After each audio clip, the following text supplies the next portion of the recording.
Amados, por favor, sentadinho mesmo, abra sua Bíblia comigo. Livro de 2 Reis, capítulo de número 5. O Senhor colocou esse texto no meu coração e eu quero compartilhar ele com vocês nessa noite. Eu estou feliz por estar aqui, é sempre muito bom, porque eu estou entre amigos e fiz mais amigos aqui. E isso é presente do Senhor. Deus nos surpreende todos os dias. Sabe aquele de repente de Deus? De repente Deus cruza o teu caminho com pessoas especiais. Deus nos dá bons encontros. O pastor Leandro, a pastora Karina, foi um bom encontro de Deus na minha vida. E depois veio os agregados, né, pastor? As conexões. Então, é muito bom estar aqui. Amém, queridos? Vocês acharam o livro de 2 Reis? Amém?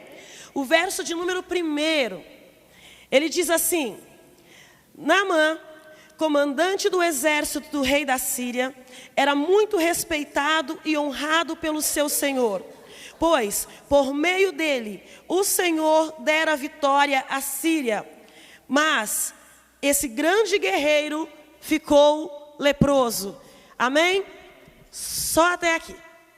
Antes de eu explicar isso aqui para você, eu quero que você vire para uma pessoa bem querida que está aí do seu lado, se houver alguém do seu lado, e diga assim: Deus vai te ajudar a entrar no caminho para ser aquilo que você foi gerado e criado para ser. Amém? Glória a Deus. Você já vai entender isso. O nome Naamã significa agradável. Aquele que traz um ambiente agradável ao seu redor. Esse era Naamã. Só que o nome Naamã não é um nome assírio. Era um nome típico do povo de Israel, mais usado no meio da tribo de Efraim. Mas o pai de Naamã, mesmo sendo assírio, encontrou um nome que agradou o coração dele. E eles davam muito valor ao símbolo e significado dos nomes. Então eu entendo que quando o pai dessa criança soube que seria pai de um menino, ele já disse: eu já sei o nome que eu vou dar para essa criança, Naamã, porque meu filho será agradável. Ele vai andar nos passos dos reis e ele vai ser criado para ter sucesso em tudo que fizer. O pai determinou essa palavra sobre a vida do filho. E o filho cresceu e assim conforme o desejo do pai, esse homem foi se tornando grande. Foi bem sucedido na adolescência, foi bem sucedido na idade adulta. Cresceu tanto que chegou a ser um grande general dentro do maior exército da época, o exército da Síria. E Deus olhou para Naamã, gostou dele e disse: peraí, preciso visitar Israel. E vou usar esse exército aqui para colocar o meu povo um pouquinho no lugar certo. De vez em quando Deus nos coloca em umas prensas, sabe? Para nos colocar de volta no lugar certo. Às vezes a gente sai um pouquinho da forma. Então o Senhor fala assim: peraí, deixa eu encaixar você de novo no lugar. E Deus tem seus meios, seus caminhos e os seus mecanismos para nos fazer estar dentro do centro da sua vontade. Principalmente quando o projeto dele vai além do seu entendimento. Algo que só faz sentido no coração de Deus. E de repente o Senhor usa esse exército e dá vitória ao rei da Síria contra Israel. Esse homem que já era conhecido, agora se torna mais conhecido ainda, porque as pessoas olham e dizem: até o Deus de Israel, e até Israel agora é subjugada pela Síria. E quem deu vitória a eles foi Naamã. Mas aconteceu um problema no meio do caminho, porque esse homem agradável, esse homem bem sucedido, esse homem que quando ele andava na rua as pessoas batiam continência para ele, ele era chamado de Senhor, ele era considerado, ele andava do lado do seu rei. Esse homem ficou enfermo e de uma enfermidade muito desagradável. Esse homem foi acometido de lepra. E é uma enfermidade desagradável, ela vai destruindo o tecido da pele, ela vai consumindo. Ela é segundo a gente estuda, nós descobrimos que é uma doença indolor, porém ela é muito desagradável, porque vai apodrecendo, estragando a pele. Agora, esse homem usava fardas, roupas de general. Imagina sobre uma pele ferida, sobre uma pele irritada, você já colocar roupa é ruim. Imagina sobre uma pele com lepra. E ele tinha que pôr a sua roupa, colocar a sua roupa e ainda a sua farda e sair e seguir a sua vida como se nada tivesse acontecendo. Diante de todas as pessoas, ele era o general Naamã. Mas ele, se olhando no espelho e andando pela rua, quando as pessoas olhavam e diziam: aí vai um homem agradável.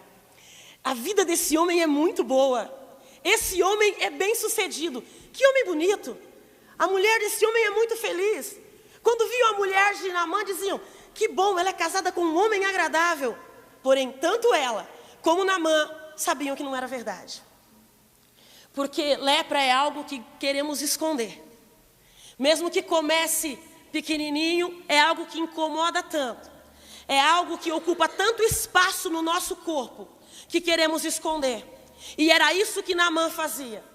Só que ele andava, isso o incomodava. No meio de uma dessas guerras que ele subjugou Israel, ele levou alguns cativos, no meio ele levou uma mocinha que foi para a sua casa. E sabe aquelas crianças inflamadas pela presença do Senhor? Aquelas crianças que são alcançadas por Deus ainda na primeira infância, porque os pais ensinam o que é estar em Deus e o que Deus pode fazer.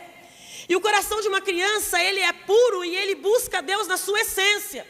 É por isso que o Senhor quer nos tratar, quer que nós sejamos como crianças diante dEle. E eu gosto de um versículo que o Senhor falou: Efraim, que saudades eu tenho de você, quando como uma criança me deixava te guiar pela mão, mas agora tu cresceste e escapou de mim.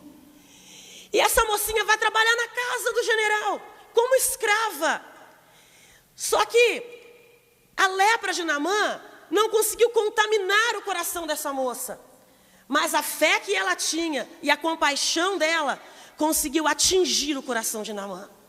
Um dia ela olha para Naamã, ela vê toda aquela situação que ela está assistindo há dias, e ela olha para sua senhora e fala assim: se o meu Senhor estivesse lá em Israel, ele iria até Samaria, falaria com o profeta ia orar por ele e ele seria curado dessa lepra. Deus queria montar um altar dentro da Síria, mas ele não tinha nenhuma pessoa que pudesse levar esse altar para lá. Então ele mandou uma brasa. Ele mandou uma brasa na frente, porque ele sabia que havendo brasa, havendo fogo, alguém vai ter que construir um altar. Porque se o louvor é a morada de Deus, é a habitação de Deus, toda habitação de Deus precisa de um altar. E apesar da Síria servir o Deus Rimon e a se curvar a ele, o Senhor também queria ter um foco em um altar dentro da Síria. Quando ele ouve aquelas palavras da esposa, ele vai diretamente ao rei, abre o coração, diz o que está acontecendo, diz que está tendo uma vida de aparência, que até aquele momento ele é um homem leproso que está se escondendo embaixo daquela farda, e que tudo aquilo que ele foi gerado e criado pelo Pai para ser, ele não é mais, porque ele não é agradável, a vida dele não é agradável, e tudo que ele tem não consegue trazer conforto e fazer com que ele se sinta agradável. Todas as vezes que ele olhava para o espelho, não era o homem agradável que o pai gerou que ele via. Quando ele olhava para o espelho, ele via o homem leproso escondido embaixo da farda. E tem momentos na nossa história que a nossa vida toma rumos tão estranhos, que ela sai do eixo e se torna assim. Você se envolve em situações que de repente você não sabe como chegou lá. E você começa a olhar no espelho, você se procura e você não se encontra. Mas o bom de tudo isso é que Deus sempre nos tem no foco dele. E o foco de Deus era trazer Naamã para o projeto que ele foi criado, mesmo não sendo pertencente ao povo de Deus. Quando ele diz isso ao rei, o incrível é que o rei crê imediatamente. Às vezes nós precisamos de 8 respostas de Deus para acreditar que ele está falando conosco. Precisamos de abrir a Bíblia, procurar versículos, pegar as caixinhas de promessa e tirar uma palavra e olhar e ver se é aquilo mesmo. Quando aquilo não supre, nós vamos abrir a Bíblia, procuramos um profeta, buscamos alguém, porque queremos muitas respostas para saber se Deus realmente está falando conosco. Só que aquele homem ouviu uma palavra. E quando ele ouviu a palavra, ele simplesmente acreditou nela. Quando o rei ouve a palavra, ele também acredita. Ele olha para Naamã e imediatamente ele diz: meu filho, você está esperando o quê? Pega tudo o que você precisa. Pega ouro, pega prata, pega vestes, pega presentes. Eu vou escrever uma carta de próprio punho. Você leva para o rei de Israel e volta para cá curado. Por favor, levanta sua mão só um pouquinho. Eu quero declarar sobre a minha e sobre a sua vida que Deus vai aumentar a qualidade da nossa fé. Deus vai nos dar uma fé com uma qualidade maior. Porque não é questão de qualidade, não é questão de quantidade, mas de qualidade. Então, em nome de Jesus Cristo, nessa noite, receba uma fé com qualidade. Uma fé que consegue crer da primeira vez que o Senhor fala. Em nome de Jesus, recebe essa palavra na sua vida. Ele diz assim: vai para lá, Naamã, faz as malas. Pega 350 quilos de prata, 72 quilos de ouro, 10 vestes que valia tanto quanto, e vai para Israel. No meio do caminho ele pega a carta e vai direto para o palácio falar com o rei. Quando ele entra, ele pega a carta, entrega ao oficial. O oficial leva ao rei. O rei pega a carta, começa a ler. E ele começa a pensar: isso é brincadeira. Esse rei está procurando ocasião para fazer guerra com a gente. Agora, Israel já estava subjugado. Israel já estava destruído. Já havia ruínas espalhadas por todos os lugares. E esse rei está tão fora do foco de Deus, que o que ele acredita é que o rei quer mais uma ocasião, mais um motivo para fazer guerra contra ele. E ele não consegue enxergar que há um propósito de Deus naquilo, não para trazer mais guerra para Israel, mas para que altares maiores e melhores sejam levantados ao Senhor naquele lugar.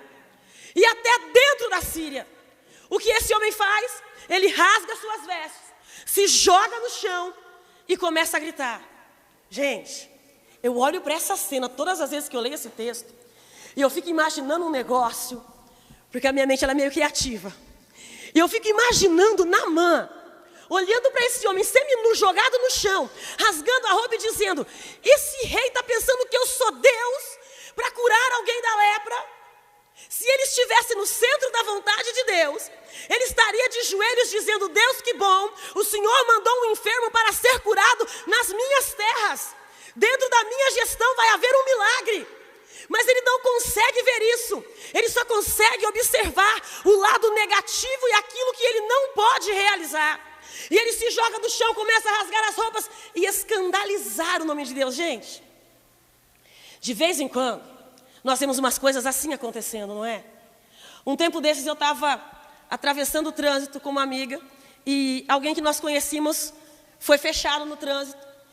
E a minha amiga olhou e falou: Paty, está vendo o escândalo que está naquela esquina? Eu falei: não. Ela falou: veja, nós abaixamos o vidro do carro. E era gritos e gritos e gritos, por causa que alguém tinha fechado alguém. Eu falei: nossa, gente, aconteceu um acidente. Não foi um acidente, o carro só foi fechado no trânsito. Quando eu olhei para ver quem estava gritando, era uma pessoa que estava no culto anterior, que nós estávamos chorando, se descabelar, buscando a presença de Deus. E agora ela está no meio do trânsito, no centro da cidade, gritando como alguém sem equilíbrio nenhum. Eu comecei a fazer isso aqui no carro, e eu falei assim: eu não sei quem é, eu não conheço, porque eu senti uma vergonha alheia. E eu comecei a pensar: Deus, o que é isso? E existem momentos que as nossas atitudes, elas diminuem o poder e o nome do nosso Deus. Existem pessoas que não conseguem ter um domínio próprio diante de uma situação que é simples. Você está em uma fila de supermercado, está quase chegando a sua vez, vão chamar a sua senha no açougue, aí o preferencial começa a encher. Aí você dá uma olhada e diz: logo na minha vez. E tem uns e outros por aí que não conseguem ficar quieto e só olhar e dizer: já venceu a vida, né? Já está no final da vida, deixa eles irem. Não, eles vão olhar, se a gestão tiver com uma barriga mais ou menos, dava para entrar na fila comum. Se o idoso tiver aparência de que tem menos idade do que está aparecendo, não sei não se isso é verdade. E vai começar a murmurar na fila. Exato. Jesus, já passou o tempo. Vai começar a murmurar na fila, certo? E geralmente tem alguém que conhece você na fila. servindo. As pessoas dos frios geralmente estão de máscaras, né? Com aquele negocinho na cabeça, aquela croquinha na cabeça, você não consegue identificar se a pessoa te conhece ou não. Mas se você for uma pessoa pública, nós que andamos muito em igrejas, né? Conhecemos muita gente, vai dar uma olhada e falar assim, ah lá, não é a irmã Patrícia dando escândalo na fila. Isso é um meio de escandalizar o nome de Deus. E de uma forma desnecessária, porque existem situações que são muito pequenas para gerar em nós o tipo de atitude que às vezes nós temos. No caso desse rei, a situação era séria, mas ele não precisava de fazer esse escândalo todo que ele estava fazendo. Eu tenho uma palavra de Deus para o nosso coração como igreja hoje. Deus vai nos dar equilíbrio. Quando formos pegos de surpresa dentro de uma situação que você não está esperando, a sua atitude não vai te assustar. E muito menos desonrar o nome de Deus. Eu quero em nome de Jesus declarar que como igreja nós vamos começar a trazer honra para o nome do Senhor. Vamos chegar em casa e dizer, Jesus, obrigada, porque eu ouvi tudo que eu ouvi hoje, eu passei tudo que eu passei hoje, e eu consegui me manter íntegro, sem desonrar o teu nome, e sem sentir vergonha diante do espelho. Queridos, em nome de Jesus, Deus vai nos dar graça para quando chegar em casa no final da tarde, olhar para o espelho e dizer, hoje eu pude glorificar o nome de Deus, apesar das afrontas, apesar das dificuldades, apesar do que eu ouvi, eu glorifiquei o nome do meu Senhor hoje. Amém? Receba isso, queridos, porque isso provém do Senhor, atitudes diárias que glorificam o nome do nosso Deus e nos honram como igreja na terra, que levam a luz do Senhor. Ele está lá se descabelando e o profeta está lá na casa dele. De repente alguém chega na casa do profeta e diz assim, o rei rasgou as vestes, está dando o maior escândalo lá dentro do palácio, porque tem um general lá. Mas eu olho do outro lado e eu penso o general olhando e dizendo, esse aí é o homem que vai me curar? Essa aí é a igreja que prega a cura? Esse é o homem que pode me levar até um Deus que cura? Eu sempre fico pensando nisso. Como as pessoas estão nos vendo? Como as pessoas estão enxergando as nossas atitudes? Como as pessoas estão vendo o nosso comportamento diário? De que forma as pessoas estão nos lendo? Como é que as pessoas leem você? Porque uma coisa é você achar que você é, e outra coisa é as pessoas verem em você. Como é? Pensa um pouquinho, como as pessoas estão lendo você como cristão, como servo de Deus, como aquele que carrega a presença do Senhor por onde você anda. Como você está sendo lido pelo mundo? Porque Naamã foi até aquele lugar por causa de uma palavra. A menina disse que havia cura naquela terra. Ele acreditou. O rei acreditou e liberou ele para ir com uma palavra, com uma carta, levando provisões. Escuta, o rei liberou ele para ir a um lugar que diante deles estava destruído e eles mesmos tinham destruído. E agora a leitura que ele está fazendo do ambiente que ele está é algo negativo, que não honra nem um pouquinho o nome do Deus que aquela nação está proclamando. Só que de repente alguém escuta e diz assim, o rei rasgou as vestes, tem um general lá falando com ele e o negócio está estreito lá dentro. E de repente ele diz assim, escuta, vai lá, diz para esse general vir até aqui, porque ele vai saber que há Deus em Israel.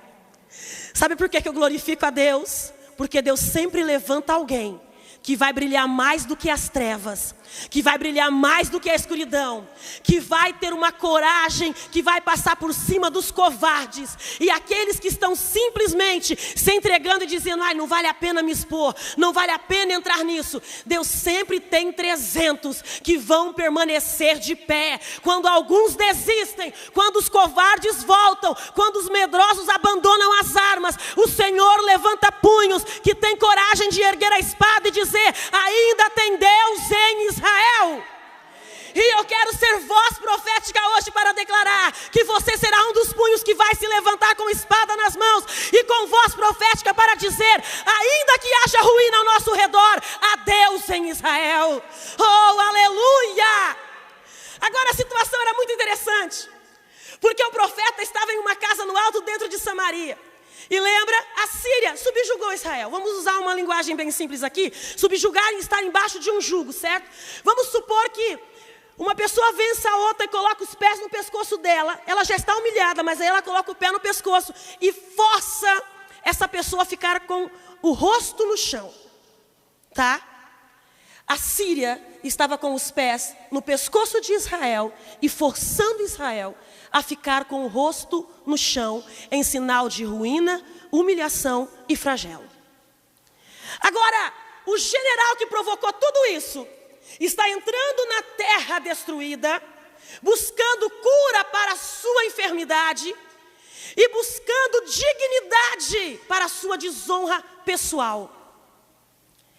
Quando ele vai, o profeta da onde está, o que ele vê é tudo que o exército daquele general destruiu. Existem pessoas que chegam até você, que você precisa estender as mãos, que quando você olha ao redor, tudo que essa pessoa provocou na sua vida foi destruição. Você não consegue encontrar nada que te dê um motivo para ajudá-lo. Mas aí você se lembra que tem Deus em Israel.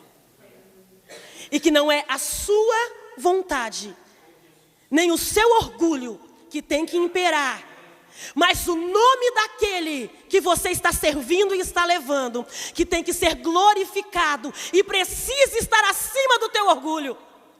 Você precisa olhar, liberar perdão, mesmo sem ele ter te pedido perdão.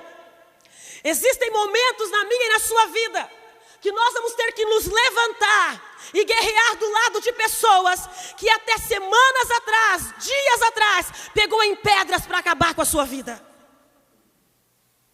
Você vai ter que se levantar e guerrear do lado deles. Em alguns momentos da batalha, você vai ter que voltar, estender a mão e o tirar do chão para que ele não seja esmagado pelo inimigo. Quantos aqui estão me entendendo e eu posso ouvir um amém? Amém. Glória a Deus. Agora pensa, ele vai até a casa do profeta. O profeta está vendo a destruição, lá chega ele. O profeta está sentado na sua cozinha com uma xícara de café na mão. Ou de chá, chimarrão, qualquer coisa. Quando ele chega com toda a sua comitiva e para na porta da casa do profeta. Queridos, isso para algumas pessoas seria o máximo. Gente, Naamã, na porta da minha casa, com toda a sua comitiva. Tomando o seu café, o profeta estava. Tomando o seu café, ele permaneceu. Porque para ouvir Deus e ter uma palavra profética, eu não preciso de muito movimento. Para ouvir Deus e ver milagres acontecer, basta eu estar no lugar da sensibilidade. E o Espírito Santo me alcança com uma direção profética.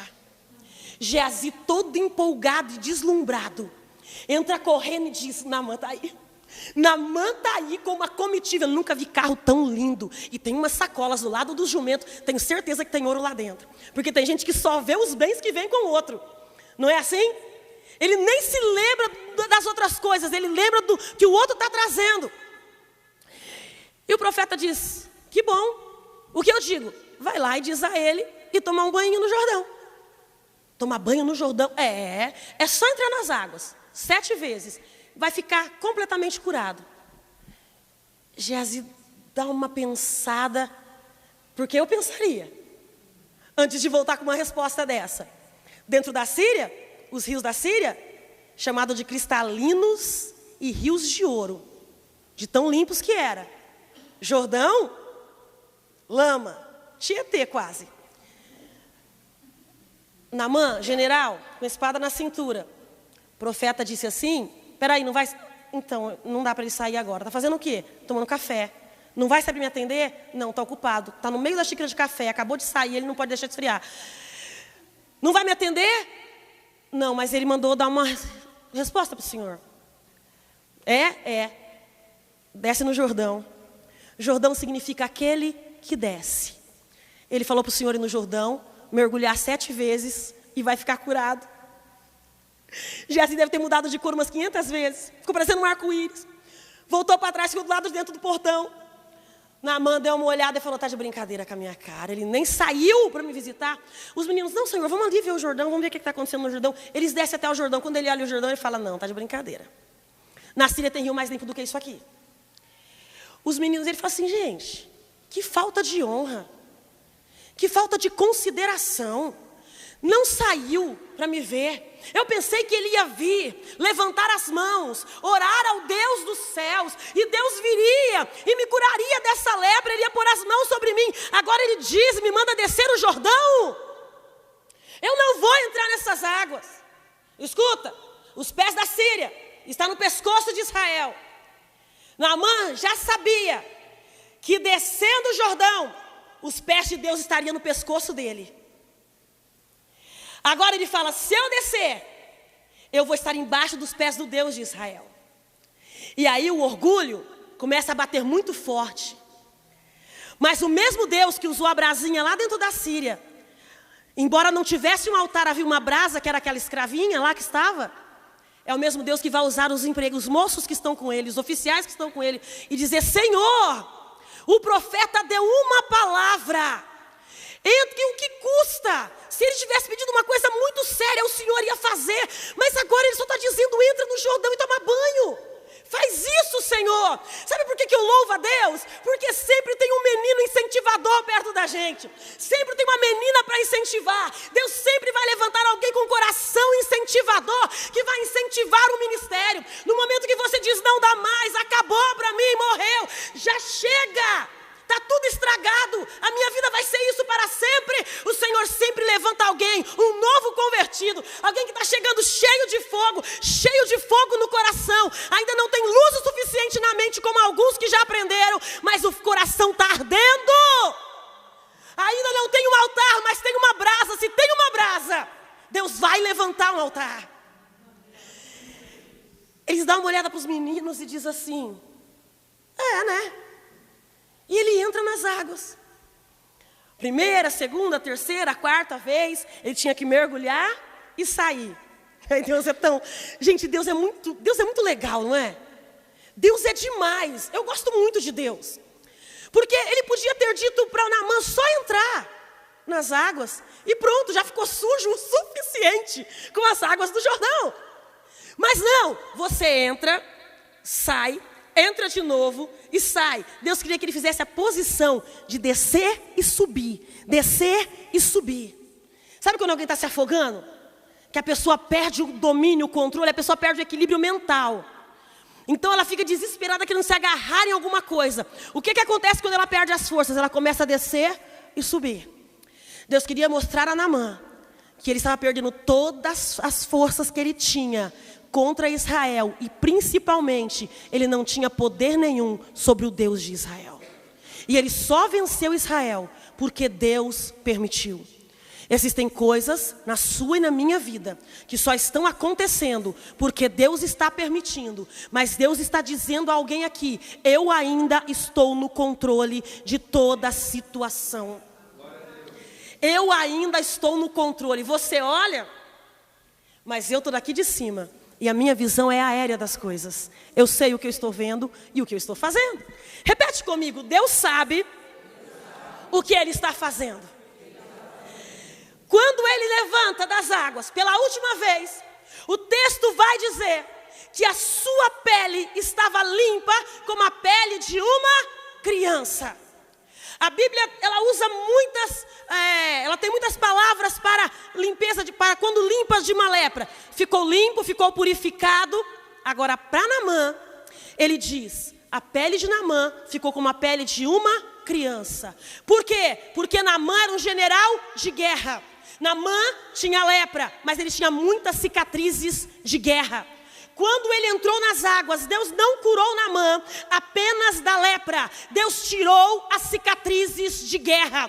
Por isso a pele como a de uma criança levantou sem as sequelas das guerras que ele já tinha enfrentado. Deus tirou Naamã de dentro das águas, purificado da lepra e limpo de todas as sequelas de guerra. Eu quero ser voz profética sobre a tua vida. E eu quero declarar que as guerras que você tem enfrentado na tua vida, que deixaram marcas profundas na tua alma, cicatrizes do lado de fora da tua pele. Deus está dizendo, depois desse processo, você vai sair completamente limpo daí. Deus está arrancando os traumas da vida de alguém. Você olha para a cicatriz e você lembra da dor. Escuta, a cura de Deus, você até se lembra, mas não dói mais. Deus está dizendo a alguém aqui, você lembra e ainda dói, mas a minha cura será tão completa que eu vou tirar as marcas do seu corpo, e quando você se olhar e se lembrar, não vai doer mais. Recebe isso em nome de Jesus, porque há uma regeneração de Deus, há uma purificação de Deus, há uma restauração de Deus. Deus está resgatando as emoções de alguém aqui. Você vai olhar para as batalhas que você enfrentou, vai procurar as cicatrizes, e quando você olhar para elas, algumas vão ter sumido, e as que estiverem lá vão estar rasas e não vai doer. Você vai se lembrar e vai dizer, que bom que eu passei, porque eu venci. Dá para entender? Ele sai limpo das águas. Quando ele sai limpo das águas, porque ele está com um coração tão grato, que ele corre para a casa do profeta, e ele chega diante do profeta e ele diz assim, meu Senhor, como eu posso te servir? Eu trouxe ouro, eu trouxe prata. O profeta está em Samaria, tudo destruído. Tudo destruído.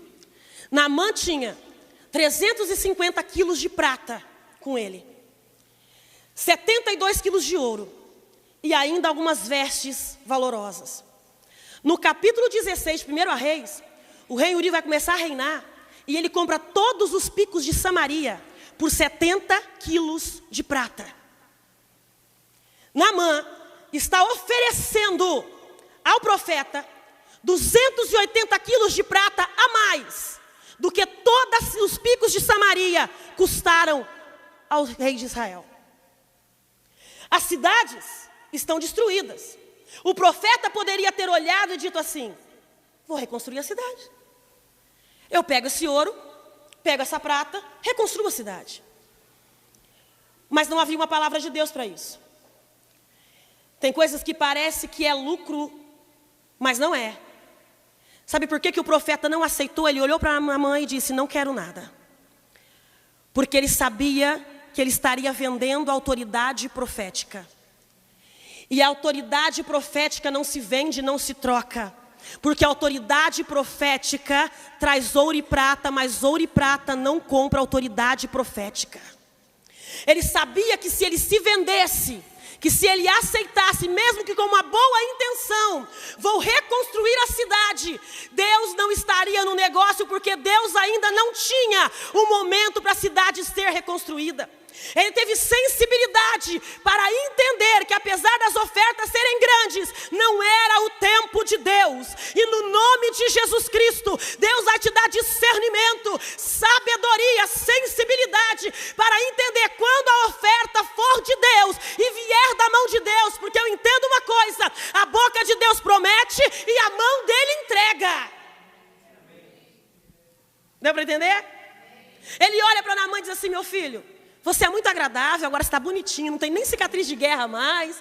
Aquela dor que você sentia nas juntas por causa daquela outra batalha, já não existe mais, Deus curou você. Volta em paz, não quero nada. Ele diz assim, então, permita que eu leve 2 jumentas de terra daqui, para construir um altar dentro da Síria. Ele diz sim, pode levar. Ele olha para o profeta, e ele diz assim, eu te peço somente uma coisa. Fala com Deus sobre mim. E diz para ele me perdoar.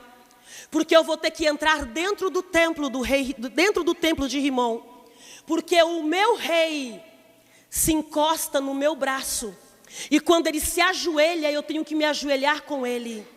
Diz a Deus que eu vou entrar no templo com o rei, vou me ajoelhar diante do Deus dele, mas nunca mais o meu coração ou a minha alma vai se curvar a outro Deus que não seja o Deus de Israel. Gente, isso merece um glória a Deus, porque ele estava dizendo, o meu corpo pode se perder no meio do caminho, eu posso ficar fraco no meio do caminho, mas o meu coração e a minha alma, ninguém mais além de